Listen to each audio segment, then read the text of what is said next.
அவர் வந்து படம் எடுத்தோம், சில பேருக்கு பிடிச்சிருக்கு, சில பேருக்கு பிடிக்கல. அதுக்கு நம்ம என்ன எல்லா எஃபோர்ட் ஜென்யூனா பண்ணோம். என்கிட்ட என்ன சொன்னியோ அதை எடுத்தோம், எல்லாமே முடிஞ்சிருச்சு, அவ்வளோதான். ஓகே, நெக்ஸ்ட் டைம் பண்ணும்போது நம்ம வேற மாதிரி பண்ணிக்கலாம். அதுக்கு எப்படி பிடிக்குதா எல்லாருக்கும் அவ்வளோ பண்ணிக்கலாம், அவ்வளோதானே அப்படின்னு நான் கூட அவர்கிட்ட கேட்டேன். சார் நீங்கள் ஏதாவது என் மேலே கோவமாக இருக்கீங்களா அப்படி கேட்டேன். அப்போ நான் எதுக்கு கோவமாக இருக்க போகிறேன் அப்படி கேட்டார். இல்லை சார் படம் எல்லாம் மிக்ஸ்டாக சொல்கிறாங்களே அப்படின்னு சொல்லி, ஐயோ அப்படின்னு சொல்லிட்டு போயிட்டாரு. போயிட்டு அதுக்கப்புறம் கூப்பிட்டு சொன்னார், ஓ அப்போ உனக்கு எனக்கு இருக்கிற பழக்கம் ஒரு படம் தானா அப்படின்னாரு.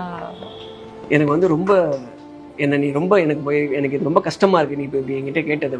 சார் அப்படி இல்லை சார், இந்த மாதிரிலாம் சொல்றாங்களே நீங்க அதனால நீங்க கேட்டேன் அப்படின்னு. அது வேற இது வேற அப்படின்னாரு.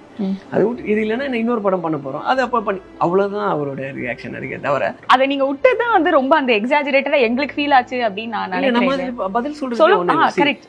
நம்ம இப்போ ஒரு படம் பண்றோம், அது போயிடுச்சு. அதுக்கப்புறம் அது அவங்க எப்படி கன்சியூம் பண்றாங்க, கன்சியூமரோட இது விஷயம் அது.